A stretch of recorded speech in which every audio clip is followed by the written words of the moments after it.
Alors, je vais vous raconter une bonne histoire. Amen. Êtes-vous ravis? Amen. Prions. Père Céleste, bénis-nous alors que nous regardons l'histoire de la Bible au nom de Jésus. Nous prions. Amen. Amen. Encore une fois, combien d'entre vous aiment les bonnes histoires? Gloire à Dieu. Savez-vous que les disciples ont raté l'histoire de la Bible? Et ce fut seulement quand Jésus, après sa résurrection sur cette route d'Emmaüs avec ses deux disciples, il commença à leur montrer quelque chose qu'ils avaient manqué, parce qu'ils avaient manqué cette histoire de la Bible. Et quand ils ont eu l'histoire de la Bible, devinez quel a été le résultat? Réveil, réforme, brûlure des cœurs. Et donc ce soir, nous voulons comprendre l'histoire de la Bible. J'adore une bonne histoire. Donc ce soir, nous allons regarder l'histoire de la Bible. Et le message est intitulé « Le quatrième décret ». Maintenant, nous allons commencer notre histoire dans le livre de Daniel. Alors, je vous invite à vous y rendre avec moi si vous voulez. Daniel chapitre 5. Et nous allons regarder l'histoire de Belchazzar et l'écriture sur le mur. Combien d'entre vous sont familiers de cette histoire? Très bien. Alors, je veux que vous vérifiez ça. Daniel 5, en commençant par le verset 1. Belchazzar, le roi, fait une grande fête. Belchazzar est le roi de quoi? Il est le roi de Babylone. Et Babylone est une grande puissance contre Dieu. Amen. Alors ici, vous avez Belchazzar, le roi de Babylone. La Bible dit qu'il fit une grande... Et Belchazzar, pendant qu'il goûtait le vin, commanda d'amener le vase d'or et d'argent que son père Nebuchadnezzar avait pris hors du temple, qui était à Jérusalem, pour que le roi et sa princesse, sa femme et ses concubines s'en servent alors qu'ils boivent. Donc, ce qui se passe ici, c'est que Belchazzar, rappelez-vous que Babylone avait mené captifs les Juifs, et ils avaient également fait capturer les vases sacrés de Dieu. Et donc, Belchazzar prend ces vases sacrés de Dieu hors de leur lieu. Il les tient et amène ces vases sacrés dans ses chambres, car ce qui est sur le point de faire est en fait se moquer du Dieu du ciel. Très bien. Maintenant, lisons le verset 3. Alors on apporta les vases qui avaient été enlevés du temple de la maison de Dieu à Jérusalem. Et les rois et ses grands, ses femmes, ses concubines s'en servent pour boire. Ils burent du vin et louèrent leur Dieu, d'or, d'argent, de reins, de fer, de bois et de pierres. Maintenant faites une pause ici, car Belchazzar est vraiment en train de, je veux dire, il est juste comme dans la place de Dieu. Laissez-moi vous dire pourquoi.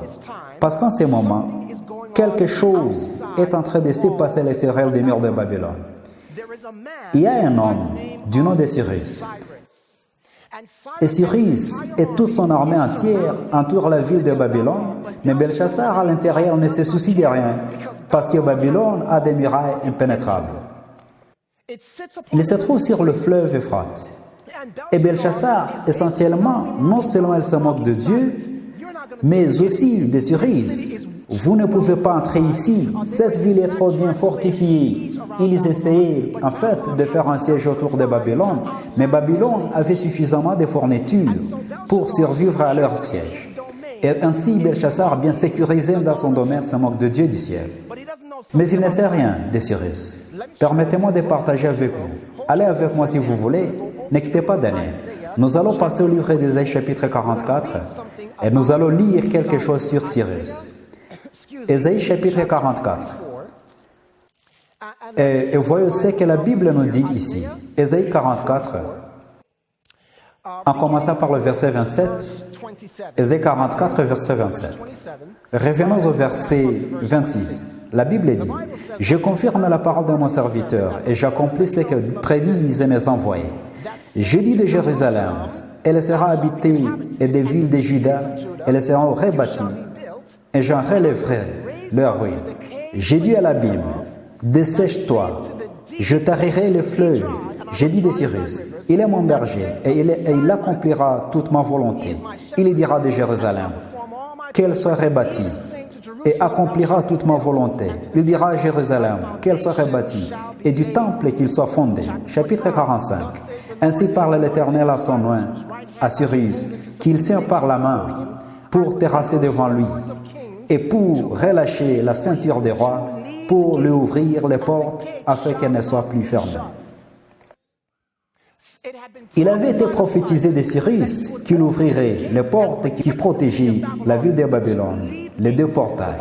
La Bible dit que Cyrus tirerait les profondeurs et essentiellement entrerait à Babylone et permettrait au peuple de Dieu, les Juifs, d'être libérés. Eh bien, c'est exactement ce qui s'est passé. Parce que, selon l'histoire, l'un des chevaux préférés de Cyrus, en fait, son cheval préféré, s'est noyé dans l'Euphrate. Et il était tellement en colère contre le fleuve qu'il a décidé de sécher les profondeurs. Et alors, ils ont commencé à construire, vous savez, à mettre des pierres dans le fleuve pour détourner les eaux. Et quand ils ont fait cela, ils ont découvert que les portes avaient été laissées déverrouillées. Et ainsi, Cyrus et son armée ont marché dans le lit du fleuve. Ils sont en fait descendus dans les profondeurs. C'est ce que nous venons de voir, de lire ici. Ils ont marché en dessous. Ils ont traversé le lit du fleuve. Ils ont ouvert la porte et sont entrés dans la ville que le roi de Babylone pensait être en sécurité. Et donc, revenez avec moi parce que jusqu'au moment où cela s'est produit, remarquez avec moi Daniel chapitre 5. Et je veux que vous remarquiez ce qui se passe ici, le verset 5. En ce moment apparurent les doigts d'une main d'un homme et les écrivirent en face du chandelier sur la chaude de la muraille du palais royal. Le roi vit cette extrémité de la main qui écrivait. Et vous en savez quoi? La Bible dit que le visage du roi a changé de couleur et que les jointures de ses reins s'étaient relâchées. Ah, mec, je ne sais pas si vous savez ce que veut dire quand je dis ses reins étaient relâchés. Mais ne vous attardez pas trop longtemps sur ça. Considérez-le comme ça. Il avait vraiment peur et il a perdu le contrôle de lui-même. Et ses reins étaient relâchés, dit la Bible. Et ses genoux se heurtèrent l'un contre l'autre. Oh mon Dieu, ça fait peur. Il a vraiment peur. Et ainsi, il ne comprend pas ce qui se passe dans cette écriture. Alors il appela Daniel, oui. Et remarquez ce que dit Daniel. Passez avec moi dans Daniel, chapitre 5, verset 25. Daniel va lui dire ce qui a été écrit parce qu'il ne comprend pas l'écriture. Et il dit ceci. Voici l'écriture qui a été écrite. Mene, tekel et prasim. Et voici l'explication. Mene, tu as été pesé sur une balance et l'on a jugé que tu ne fais pas le poids. Perez signifie diviser. Ton royaume a été divisé pour être donné aux Mèdes et aux Perses. Cyrus, cette nuit-là, renverse Babylone. Maintenant, tournez avec moi dans vos Bibles le livre de 2 Chroniques, chapitre 36. Dans quel livre allons-nous? 2 Chroniques 36. Quand vous y êtes, dites Amen. 2 Chroniques, chapitre 36. Et nous allons jeter un coup d'œil au verset 22 et 23. Durant la première année du règne de Cyrus, roi de Perse, le Seigneur décida de réaliser la parole qu'il avait prononcée par la bouche du prophète Jérémie. Il fit naître dans l'esprit de Cyrus l'idée de publier dans tout son empire, de vive voix et par écrit, le texte suivant. Voici ce que proclame Cyrus, roi des Perses. Le Seigneur, le Dieu du ciel, a soumis à mon autorité tout le royaume de la terre. Il m'a chargé de lui reconstruire un temple à Jérusalem, dans le pays de Juda. Tous ceux d'entre vous qui appartiennent à son peuple sont invités à regagner Jérusalem. Que le Seigneur, leur Dieu, soit avec eux. Voilà l'histoire. Voilà l'histoire. Par où vais-je commencer? Babylone, une puissance contre Dieu.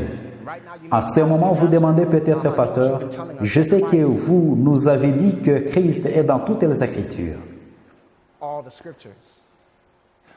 Je veux que vous vérifiez ça. Babylone, Satan.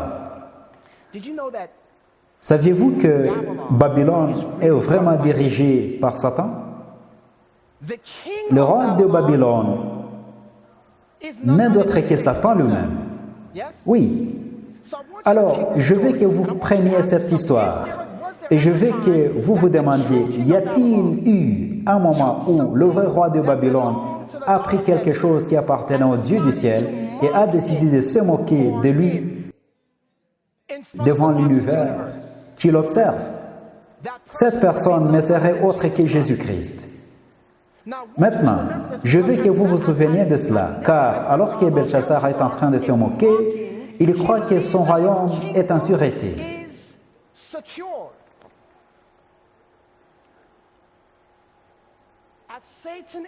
Alors que Satan se moque de Jésus devant l'univers qu'il observe, il pense qu'il a battu Jésus. Mais il ne réalise pas quelque chose. Vous voyez, Satan fait marcher Jésus hors des murs de Jérusalem, ce qui signifie que Jésus sort des murs de la ville. Les murs de la ville. Vous allez me sentir. Satan ne réalise pas que l'homme qu'il fait défiler hors des murs de la ville n'était autre qu'un type de Cyrus. D'accord. Vous souvenez-vous de la lecture de Cyrus tout à l'heure? Et la Bible dit à propos de Cyrus qu'il était loin de Dieu. Vous rendez-vous compte que ce mot « loin » signifie Messie? Cyrus n'était pas le Messie. Il était appelé loin de Dieu. Mais ce que Cyrus devrait faire serait un symbole ou un type de ce que Jésus-Christ lui-même devait faire. Alors vous dites, pasteur, que voulez-vous dire? Souvenez-vous de ce que Cyrus a fait. Cyrus allait pénétrer le domaine de l'ennemi. Et la façon dont il allait le faire était de descendre dans les profondeurs.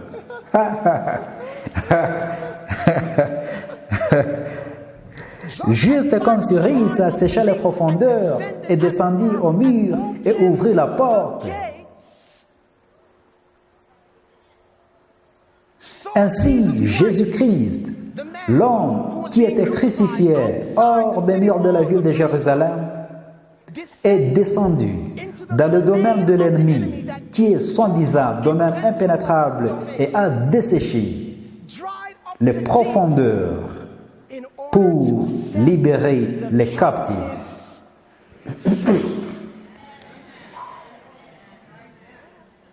Mais attendez, il y en a plus. Parce que souvenez-vous, quand Belchassar voit cette écriture sur le mur, cette main visible, une partie des mots qui étaient écrits était ceci: c'est fini.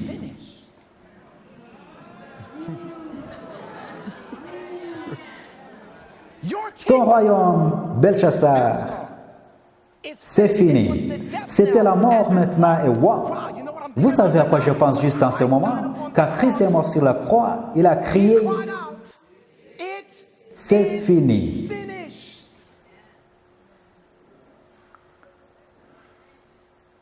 Vous vous souvenez peut-être qu'il y avait une main invisible. Réalisez-vous que lorsque Jésus est mort, il y avait une main invisible qui a déchiré le voile dans le temple? Je veux que vous écoutiez ces mots. Commentaire de la Bible, volume 5, page 1109. Voici ce qu'il dit. Ce n'était pas la main des prêtres qui a déchiré de haut en bas le magnifique voile qui séparait le lieu saint du lieu très saint. C'était la main de Dieu. Quand Christ a crié, c'est fini. La sainte sentinelle qui était un invité invisible à la fête de Belchassar déclara que la nation juive était une nation sans église. La même main qui a tracé sur le mur les caractères qui ont enregistré le destin de Belchassar et la fin du royaume babylonien a déchiré le voile du temple de haut en bas. Quelle est la probabilité qu'elle compare cet incident à la croix avec ce qui s'est passé?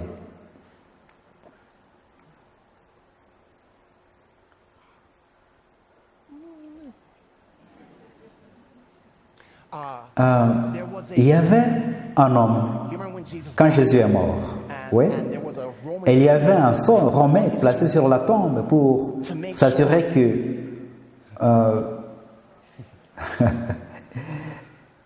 la porte de la mort ne serait pas ouverte. Vous voyez, le sceau romain était vraiment un symbole d'un sceau beaucoup plus grand. Le son de Satan. Et le son signifie ne pas toucher, ne pas bouger, ne pas déranger, ne pas changer. Assurez-vous que le Christ reste dans la tombe. C'était comme si Satan disait, assurez-vous qu'il reste dans la tombe. Alors, scellez avec un sceau romain. Alors, vous savez ce que j'aime? J'aime Matthieu 28, verset 1, parce qu'un sceau représente l'autorité, n'est-ce pas? Donc, l'autorité de Satan, gardez-le dans la tombe. Vous vous souvenez que Rome est un symbole de Satan dans le livre de l'Apocalypse. Gardez-le dans la tombe. Ainsi, l'ange descend, traitant le matin dimanche, et il regarde le sceau de l'autorité. Oh, c'est ça votre son d'autorité? Oui. Et il le roule de cette façon. Et pour ajouter l'insulte à la blessure, il s'assoit pour signaler le pouvoir et l'autorité du ciel sur les portes de la mort et de l'enfer. Alors Christ bien-aimé a ouvert la porte pour que son peuple soit libéré. Donc la question que je me pose aujourd'hui est de savoir pourquoi vivons-nous toujours dans la tombe?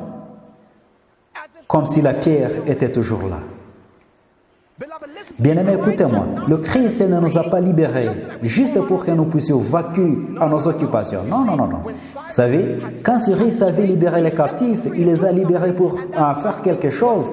Et ce quelque chose était de retourner à Jérusalem pour reconstruire la ville de Dieu.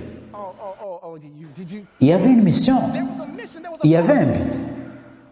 Quelle était cette mission? Écoutez, rappelez-vous comment nous lisons en 2 Chroniques, comment il a fait ce décret.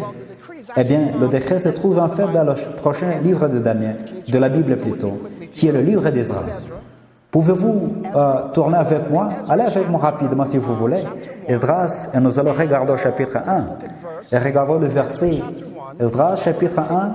Et nous allons jeter un coup d'œil au verset 1 à 3. Esdras, chapitre 1. Durant la première année du règne de Cyrus, roi des Perses, le Seigneur décidait de réaliser la parole qu'il avait prononcée par la bouche du prophète Jérémie. Le Seigneur a réveillé l'esprit de Cyrus, roi des Perses, pour faire ce décret.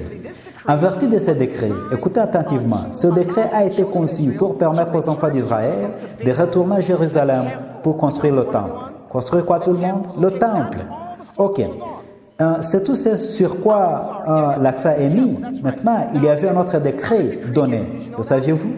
Ce décret avait été donné par Cyrus. Mais il y avait un deuxième décret donné, et d'ailleurs, en vertu de ce décret, 50 000 Juifs ont quitté Babylone pour aller construire le temple. Il y avait un autre décret également trouvé dans le livre d'Esdras. Ce décret avait été donné par Darius. Et ce décret était contre les ennemis du peuple de Dieu qui tentaient de les empêcher à reconstruire le temple. Mais il y avait un temple. Un troisième décret qui avait été donné dans le même livre d'Esdras. Et ce décret a été donné par Artaxerxès en 457 avant Jésus-Christ. Ce décret ne concerne pas seulement le temple, mais aussi la ville. Et il a également donné à Israël l'autonomie en tant que son peuple et pays indépendant et une nation à nouveau. Êtes-vous avec moi ici? Tout ceci se trouve dans le livre d'Esdras. Maintenant, il y avait un autre décret de plus. Le saviez-vous? Ce décret se trouve dans le livre suivant de la Bible, et c'est le livre de Néhémie. Néhémie a reçu un décret final, et c'était aussi par Artaxerxès. C'était environ 13 ans plus tard, et la raison en est que le travail qui avait été fait sous les 3 premiers décrets était incomplet. Alors Néhémie a dû venir, et il a vu que le travail n'était pas terminé, et il a obtenu un décret définitif d'Artaxerxès. Il se rend à Jérusalem pour aider à reconstruire, en particulier le mur et les rues.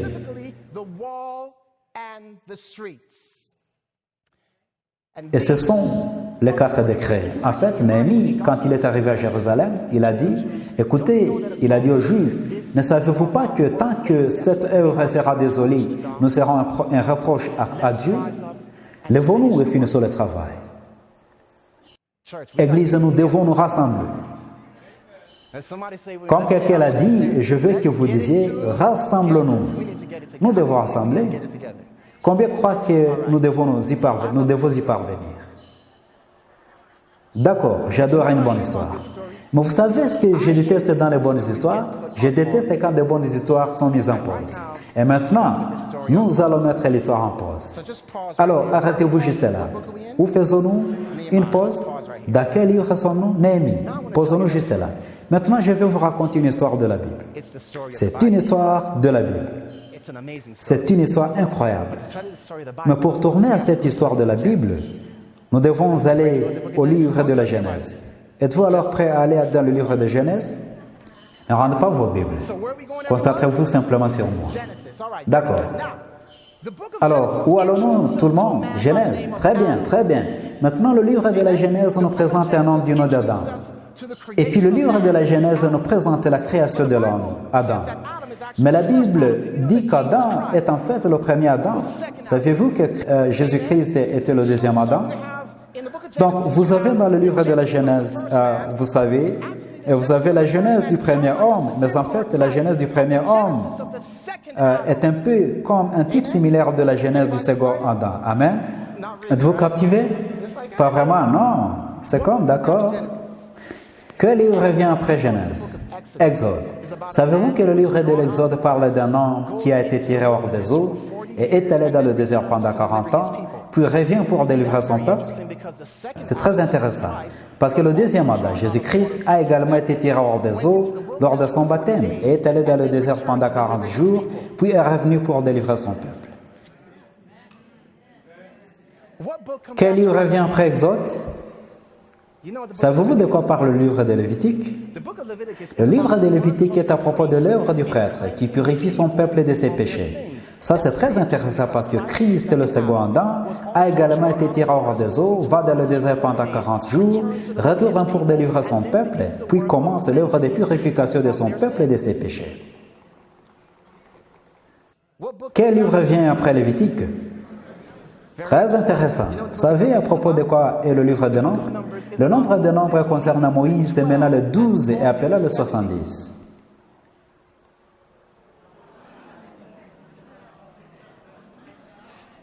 Eh bien, ça c'est très intéressant. Parce que Jésus, le deuxième Adam, est tiré hors des eaux, va dans le désert pendant 40 jours pour retourner libérer son peuple, commence le travail de le purifier de leurs péchés et appelle aussi les 12 et prescrit les 70. Quel livre vient après le nombre? Eh bien, c'est intéressant, car le livre des Deutéronomes est en fait le dernier sermon de Moïse. À la fin de ce livre, il convoque les 12 tribus, il répète l'alliance, il chante une chanson, puis il sort pour mourir seul. Mais il meurt et est enterré et ressuscité.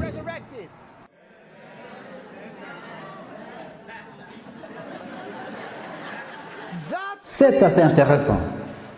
Parce que Jésus, le second Adam, qui a été tiré hors des eaux, qui va dans le désert pendant 40 jours, retourne pour libérer son peuple, fait l'œuvre de les purifier de leurs péchés, appelle les 12, ordonne les 70, a également rassemblé les 12 à la fin de son ministère, répète l'alliance, il chante une chanson et il continue seul à mourir lui-même.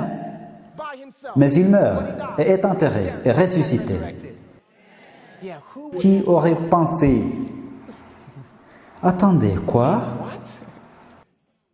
Quel livre vient après le Deutéronome?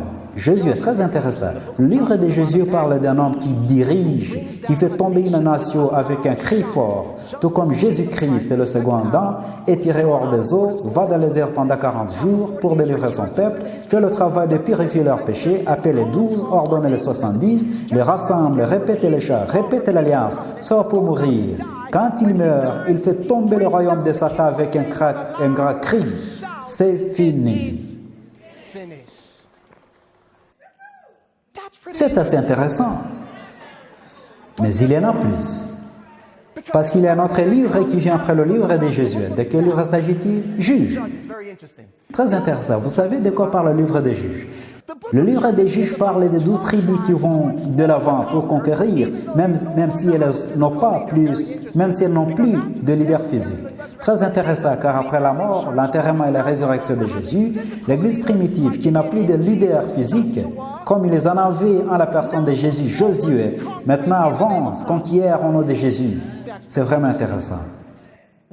Quel livre vient après les Juges? Assez intéressant. Vous savez de quoi parle le livre de Ruth?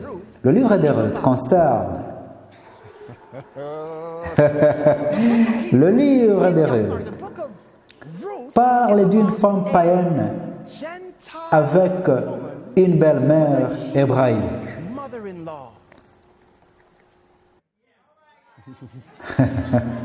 Cette femme païenne, vous savez ce qu'elle a fait? Elle travaille dans les champs pour apporter les graines. Elle est au fait, Boaz, qui est un type de Christ. Regarde cette femme comme... qui est cette femme? Qui est cette dame dans le champ? Oh non! Qui est cette femme dans le champ? Voyons voir. Qui est cette femme qui travaille dans le champ? Jésus est attiré par cette femme qui travaille dans le champ. C'est le genre de femme que Jésus aime. Une femme, une église travaillant dans le champ apporte les graines. Et d'ailleurs, elle est dit de son beau-frère hébreu, votre Dieu sera mon Dieu. Très intéressant. Très intéressant. Mais qu'est-ce qui vient après le livre de Ruth? 1 Samuel, c'est intéressant. Vous savez de quoi il s'agit du livre de Samuel 1er? Au fait, nous allons quelque part avec ça, d'accord? Il y a un point ici.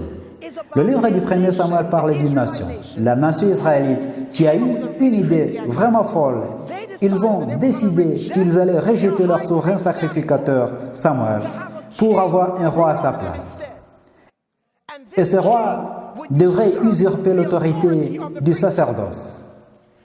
En d'autres termes, ce roi réunirait dans un sens l'Église et l'État. Très intéressant parce qu'après que l'Église ait travaillé pendant un certain temps sur le terrain et faisant leurs choses, ils ont fait quelque chose de très intéressant. Ils ont rejeté le souverain sacrificateur Jésus-Christ pour un homme nommé Constantin, qui a décidé de rejoindre l'Église. Waouh, ça c'est intéressant. C'est presque comme si cette histoire était parallèle à l'Ancien Testament. Maintenant, bien aimé, après le premier Samuel, vous avez le deuxième Samuel, vous avez premier et deuxième roi, premier et deuxième chronique, qui détaillent toute l'apostasie d'Israël, qui d'ailleurs les a conduits à être emmenés captifs par un royaume nommé Mystère.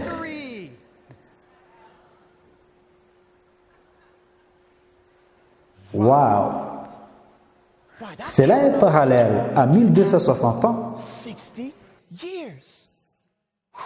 Qui aurait pensé que de la Genèse à 2 Chroniques serait sous forme d'ombre la grande controverse, comme nous l'avons compris dans le livre, la tragédie des siècles.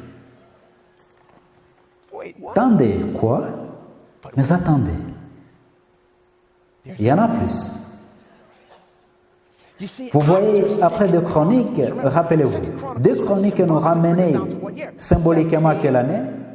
1798, fin de 1260 ans. Très bien. Alors, posez-vous ici, ne me devancez pas. Pensez juste maintenant, quel que soit le livre qui suivra, il doit avoir une certaine importance pour certains événements majeurs qui se produiraient après 1798. J'ai donc une question pour vous. Quel livre vient après 2 Chroniques? Esdras. Vous savez, nous avons appris un peu plus tôt qu'il y avait 3 proclamations de décrets dans le livre d'Esdras. Vous ne me ressentez pas. Non.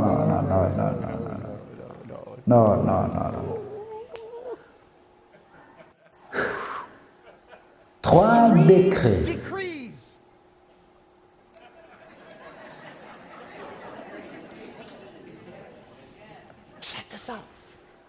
Le premier décret était d'attirer l'attention sur le sanctuaire.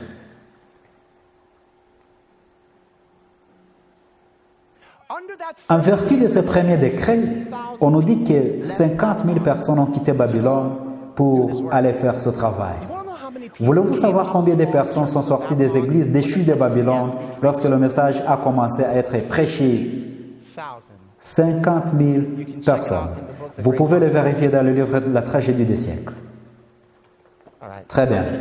Je vais rester silencieux avec vous parce que nous sommes tellement captivés en ce moment.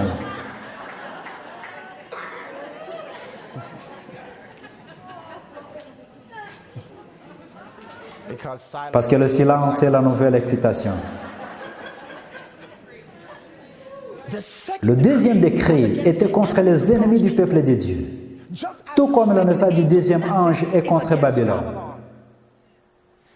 C'était le troisième décret qui disait, OK, vous pouvez devenir maintenant votre propre personne autonome. Et ce n'est pas seulement la construction du temple, mais aussi la construction de la ville et la reconstruction de tout ce qui appartenait à Jérusalem. Tout comme le troisième ange sous le message du troisième ange, l'Église adventiste du septième jour a été formée. Ça, c'est le livre d'Esdras. Maintenant, quel livre vient après Esdras? Le quatrième décret. Oh, wow! Wow! Vous voyez, bien-aimés, Néhémie veut achever l'œuvre qui avait commencé sous les trois premiers décrets. Mais écoutez attentivement, le peuple de Dieu, les Juifs, étaient devenus tellement découragés dans le travail. Ils s'étaient beaucoup concentrés à construire leurs propres maisons et à faire leurs propres choses qu'ils ont laissé l'œuvre de Dieu tomber au bord du chemin. Et quand Néhémie a entendu ceci 13 ans plus tard, et l'œuvre n'est pas terminée, Néhémie a été poussé par l'Esprit de Dieu à dire « Non, quelque chose doit être fait. Nous devons terminer le travail. Nous devons le mettre ensemble. » Bien-aimés, ça fait 172 ans, je pense, depuis 1844. Le Dieu pour le travail qui a été fait sous le message des trois anges. Mais bien-aimés, je crois qu'un quatrième ange, un quatrième décret doit sonner pour que le travail soit terminé.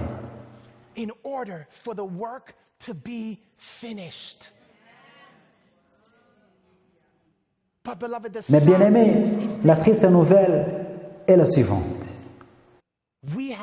Nous avons mis l'histoire en pause.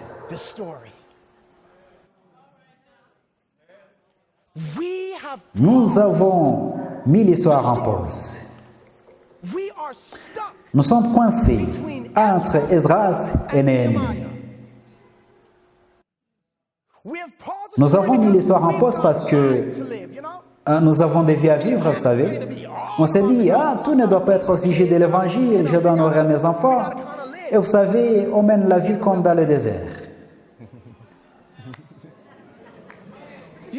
Bien-aimés, dans l'Ancien Testament, les enfants d'Israël, il y en avait qui entendent avec impatience des sorties du désert, mais il y en avait d'autres qui étaient comme, vous savez, nous avons juste besoin de faire notre maison ici parce que ça prend tellement de temps. Vous savez, nous devons donc fournir les soins médicaux à nos enfants. Nous avons juste besoin de gagner notre vie dans le désert. Bien-aimés, cherchons-nous à gagner notre vie dans le désert? Ou croyons-nous toujours que Jésus vient et veut nous conduire dans la terre promise? Je ne dis pas de ne pas partir, je dis simplement, rappelez-vous que notre priorité doit être que Jésus revienne. Et je ne pense pas que ce soit notre priorité. En ce moment, nous avons mis l'histoire en pause pour satisfaire nos propres désirs. L'histoire bien-aimée est en pause. Et une chose que je déteste à propos des bonnes histoires, c'est quand elles sont mises en pause. Il est temps de réactiver. Il est temps de réactiver, bien-aimés. Alors que nous étudions le livre de Néhémie, nous apprenons que Néhémie était un homme qui était tellement ému par l'Esprit de Dieu. Écoutez, il n'était pas un pasteur, il n'était pas un prédicateur. C'était une chanson. Et Néhémie a dit, je monterai et je terminerai le travail. Ce dont nous avons besoin en ce moment, c'est plus de Néhémie.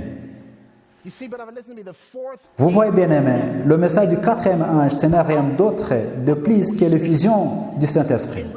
Dans Apocalypse chapitre 18, cet ange est décrit comme descendant ayant en splendeur éclairant la terre par sa gloire. Et puis cela appelle les gens à quitter Babylone. Mais écoutez-moi les amis, le message n'est pas tellement à sortir de Babylone à Babylone. Le message est la gloire. Oh oui, c'est la gloire qui conduit les gens hors de Babylone. Ce n'est pas « Oh, sortez de Babylone », sinon on serait juste « Pourquoi ?» Sortez de Babylone ne sert à rien.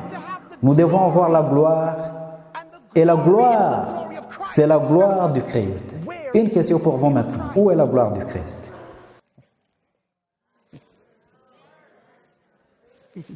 C'est pourquoi Ésaïe 55, comme la pluie tombe du ciel,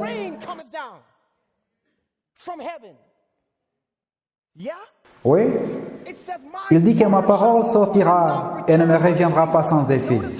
Remarquez comment le mot fait allusion à la pluie. Dans Deutéronome, la Bible dit « Ma doctrine tombera comme la pluie sur l'herbe ». En d'autres termes, bien-aimés, l'effusion du Saint-Esprit est un message et une mission. Quel est le message? Le message est Christ et lui crucifié. Parce que Christ et lui crucifié est la gloire de Dieu.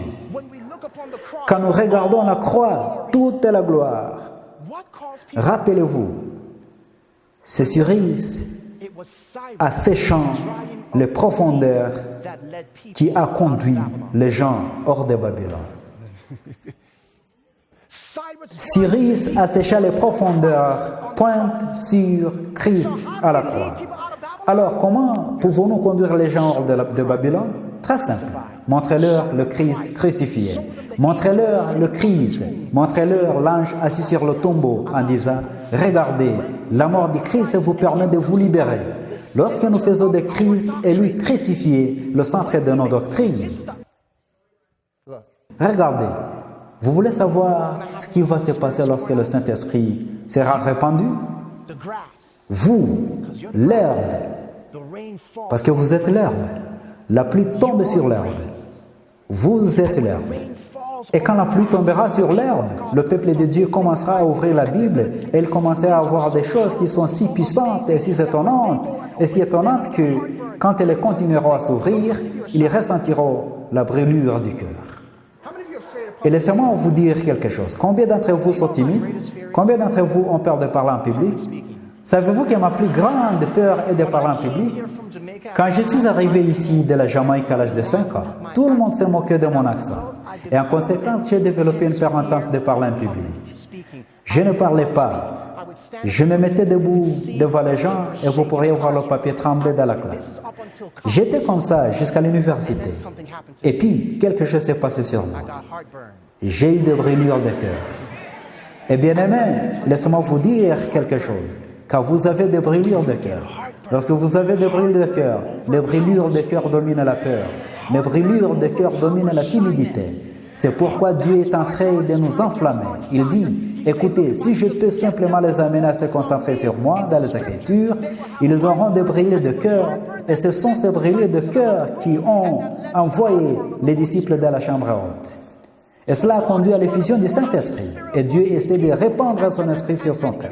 Et c'est en regardant et en trouvant Jésus-Christ dans les Écritures que nous aurons un message si puissant que les gens de Babylone l'entendront et sortiront.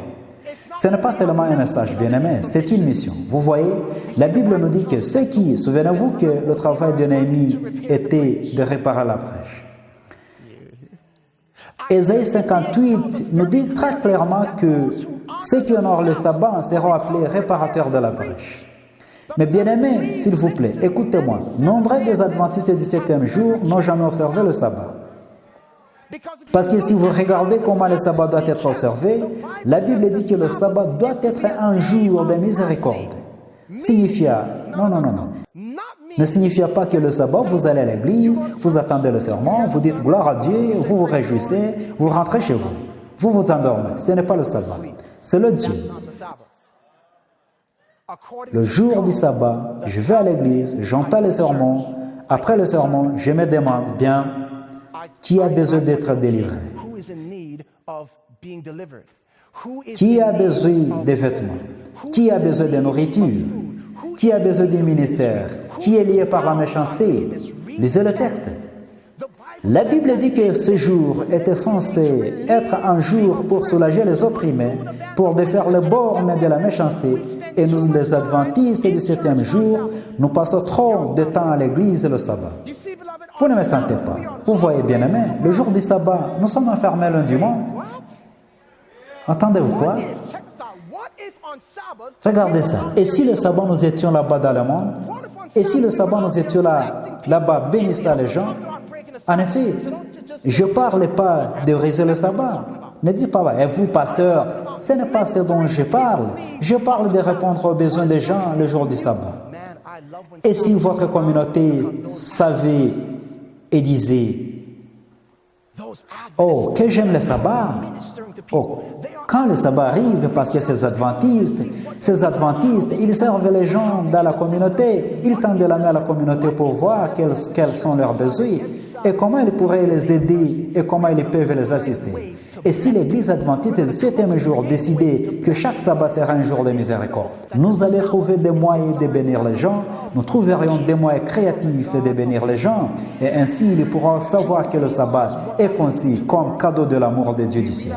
Réalisez-vous ce que cela ferait au monde? Savez-vous ce que cela nous ferait? Vous voyez, le message et la mission changent la personnalité. Le message et la mission changent le caractère. Et Dieu bien-aimé attend que nous l'obtenions.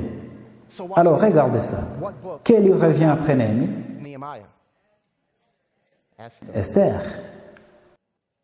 Intéressant. Vous savez quoi à propos du livre d'Esther? Le livre d'Esther est à propos d'un décret. Un décret de mort qui était donné contre le peuple de Dieu qui refuse d'observer les lois du gouvernement.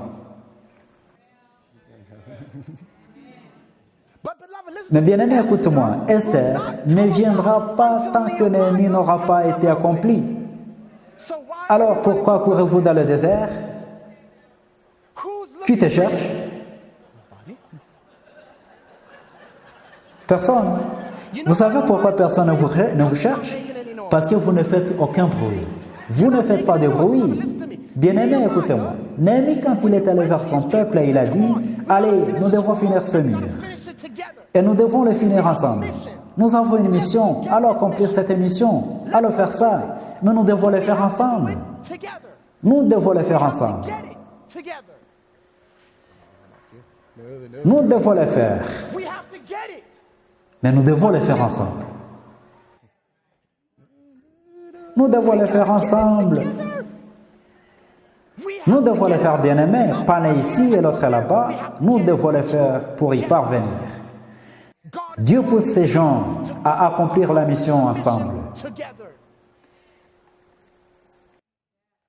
Quel livre vient après Esther?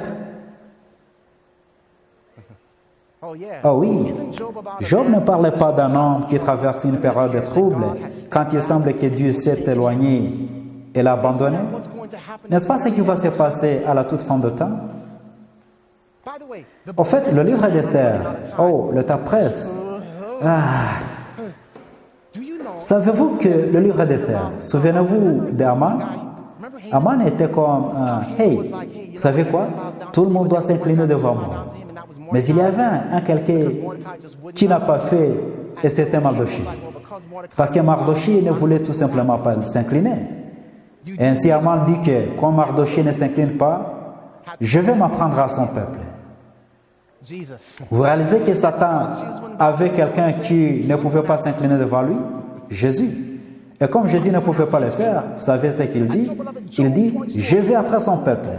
Je vais après son peuple. Et donc, bien aimé, Job pointe aux gens qui traverseront une période difficile. Quand vous traversez une période difficile, quel est le livre que la plupart des gens lisent? Le psaume, à propos de David, sur sa fuite de son ennemi, et le psaume montre David pleurant, Seigneur, délivre-moi de mes ennemis. Ce qui vient ensuite, ce sont les livres de l'Ecclésiaste et les Proverbes, bien-aimés. Ces livres nous disent comment le peuple de Dieu doit avoir la sagesse.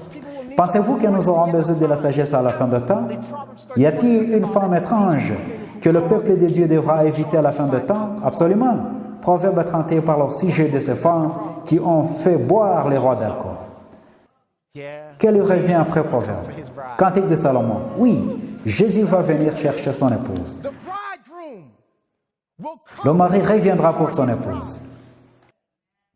Bien-aimé, qui aurait pensé que ça, c'est l'histoire de la Bible? L'avons-nous manqué? Vous savez ce qui vient après le Cantique de Salomon? Les principaux prophètes. Vous savez, ils ont tous parlé de la seconde venue du Christ et de l'établissement du royaume millénaire. Ils ont parlé de la destruction des ennemis du peuple de Dieu. Et puis les petits prophètes parlent tous de la justice du jugement de Dieu, parce que pendant le millénaire, devinez quoi? La justice de Dieu sera justifiée.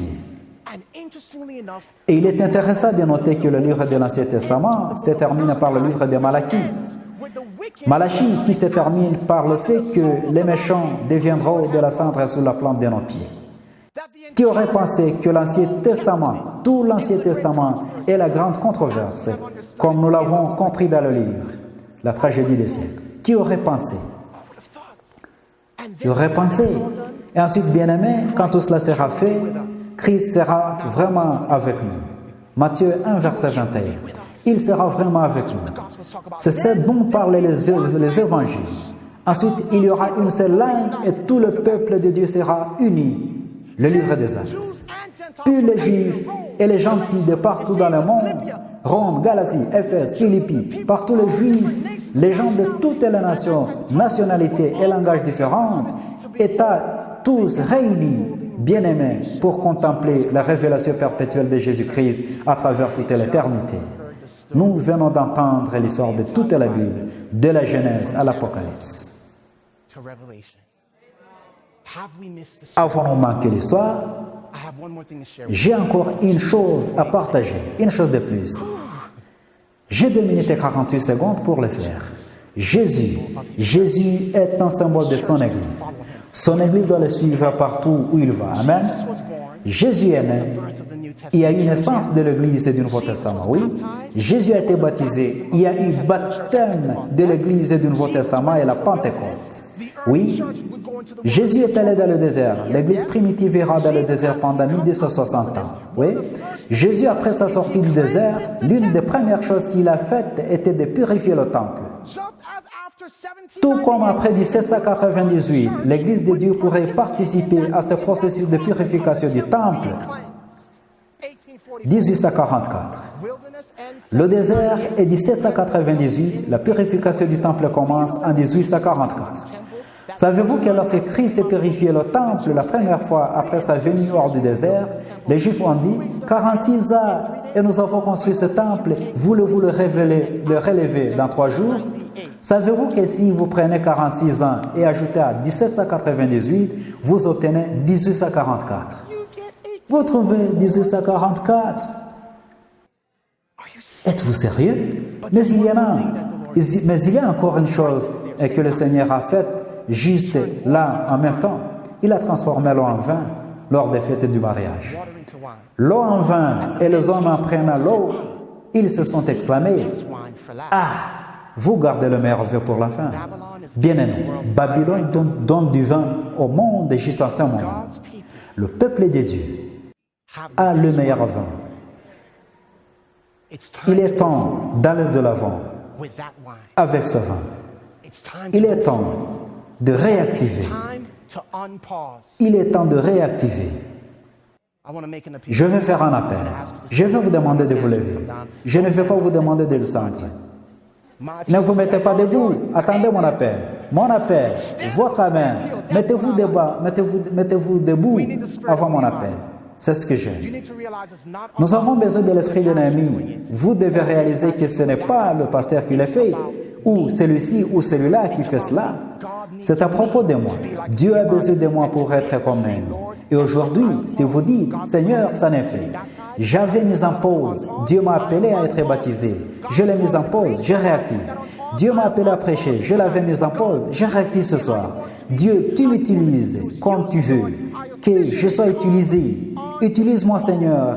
Je viens officiellement pour me réactiver. Si tel est votre désir, je vais vous demander de vous lever. Père Céleste, aidez-nous à réactiver. Pardonnez-nous d'avoir mis votre histoire en pause. Pendant que nous avons vécu nos vies et fait notre volonté, s'il te plaît, Seigneur, remplis-nous de ton esprit. Règne sur nous, Seigneur. Ouvre nos yeux afin que nous puissions tenir Christ dans toutes les Écritures. Et Père, aidez-nous non seulement à prêcher le message, mais à vivre le message. Père, aidez-nous à commencer à vraiment observer le sabbat. Et Seigneur, alors que ces deux choses sont combinées, que le mur soit reconstruit pour que vous puissiez enfin venir. Merci Seigneur de nous avoir raconté l'histoire de la Bible. Au nom de Jésus, nous prions. Amen. Pouvez-vous vous mettre?